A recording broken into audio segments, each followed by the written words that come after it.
Bon retour parmi nous. Nous allons faire un très court aperçu des processus de développement de produits et de gestion des services. C'est un vaste sujet. Il y a des livres écrits là-dessus. Il y a des cours que vous pouvez suivre à l'université. Il y a une variété de choses. Donc, notre objectif ici est simplement d'aborder le niveau élevé de cette question et cela vous permettra d'avoir quelques conseils pour savoir où vous pouvez chercher à obtenir plus d'informations. Maintenant, revenons à Andy Grove, qui est le PDG d'Intel Corporation et l'homme de l'année en 1997. Il a écrit ce livre qui a fait date dans les années 80 et qu'il s'appelait en fait « La gestion à haut rendement ».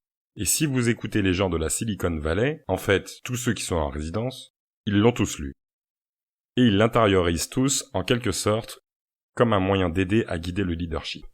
Et surtout les 2 premiers chapitres. Il y a quelque chose comme 20 chapitres. Et Andy écrit dès le premier chapitre, « Tout est affaire de processus. Si vous pouvez distiller la façon dont votre entreprise fonctionne, elle devient plus reproductible, plus efficace, et ainsi de suite. » Le 2e chapitre est axé sur la mesure. Donc, sur des indicateurs de résultats essentiels et mesurables.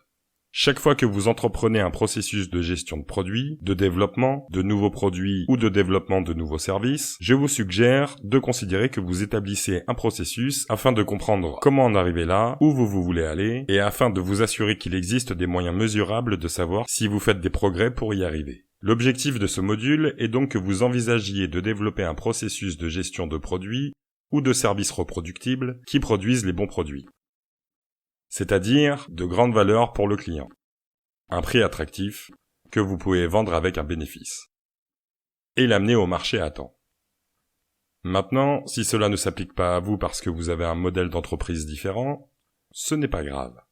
Mais pour ceux d'entre vous qui veulent aller de l'avant, voici quelques façons de faire. La première suggestion que nous aurions, c'est que vous devriez avoir un cadre, parfois décrit comme une feuille de route. Donc, si j'avais mes produits aujourd'hui, j'aurais un nouveau produit, ou peut-être un nouveau service B, ou un nouveau produit C, et qui s'étend sur un horizon de temps. Donc, je sais dans quelle direction je vais.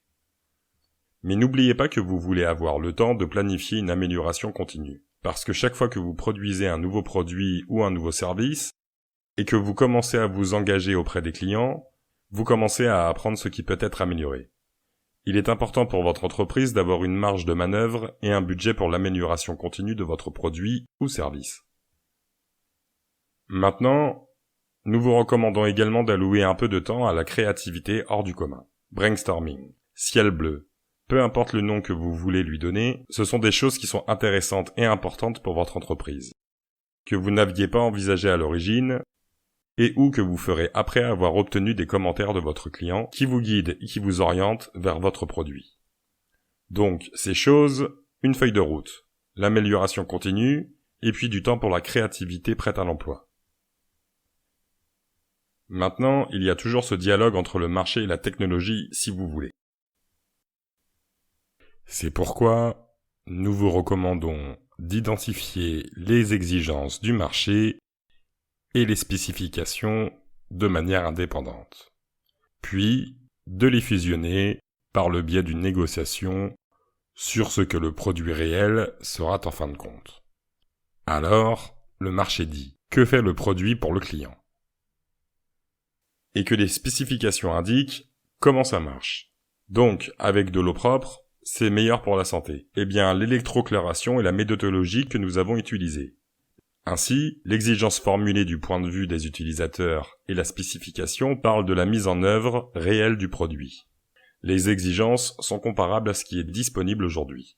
Et les spécifications sont alors la façon dont elles peuvent être mesurées. En règle générale, l'existence est redirigée par quelqu'un qui est en contact avec le client dans le cahier des charges, par un ingénieur. Maintenant, ces choses peuvent être négociées et devraient être négociées et fusionnées en quelque chose. Un document qui serait l'ensemble des exigences et des spécifications objectives. Et parfois, ce que nous considérons comme une bonne pratique est en quelque sorte une liste qui signifie ce qu'est le produit. Voilà ce que ce n'est pas. Parce que de cette façon, les gens seront très au clair sur ce que vous cherchez à faire. Aujourd'hui, un moyen très efficace et ancien de faire cela est de procéder par phase, ou par étapes. Donc, vous faites de l'investigation, de la planification, du développement, de la validation, du lancement et du soutien. Et cela tend tout simplement à être davantage axé sur le matériel, le produit par opposition au service, sur la façon dont on s'y prend, pour approuver le concept, pour approuver le coût qu'il faut pour développer le produit ou le service. Quand vous mettez cela à la disposition de tous, c'est en quelque sorte cohérent, indépendamment de ce qu'est votre produit. Une technique plus moderne, c'est de penser de façon conceptuelle, donc l'inspiration, la mise en idée, la mise en œuvre. 3 grandes étapes qui peuvent avoir des approbations sur les modifications de chacun d'entre elles. Mais l'important, c'est que celle-ci commence par l'empathie. Ce qui veut dire que je vais aller écouter le client. Celui-ci a tendance à être plus B2C, c'est-à-dire orienté business to customer. Qu'est-ce que le client cherche à faire? Quel est le problème que je suis en train de résoudre? Ensuite, en définissant la façon dont nous pourrions vouloir résoudre ces problèmes et en travaillant sur différents prototypes, puis en commençant à faire des essais. Donc, par empathie, vous utilisez des entrevues d'observation d'experts et vous synthétisez ces données. Par définition, vous avez besoin de la segmentation des acteurs du marché, de leurs attentes et de leur point de vue en termes de valeur. Dans la mise en idée, vous faites un brainstorming en examinant un très grand nombre de solutions différentes et vous triez les meilleures. Vous avez un prototype réalisé au début et de faible résolution, grossier.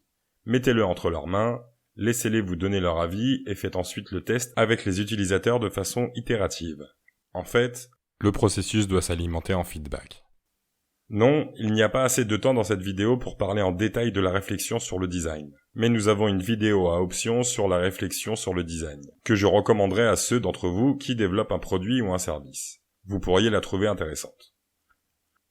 Ainsi, le résultat de ce sous-module est de discuter des produits ou du processus de gestion des services avec vos mentors.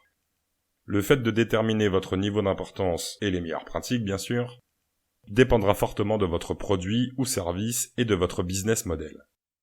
Indépendamment de cela, si vous envisagez de mettre de nouvelles capacités sur le marché, le récit de votre processus, qu'il soit écrit ou verbal, montrera à l'investisseur les effets de votre confiance. Et vous pouvez vous attendre à ce que les gens de passage et pendant leur séjour posent beaucoup de questions à ce sujet. C'est tout pour le moment, je reviens de suite.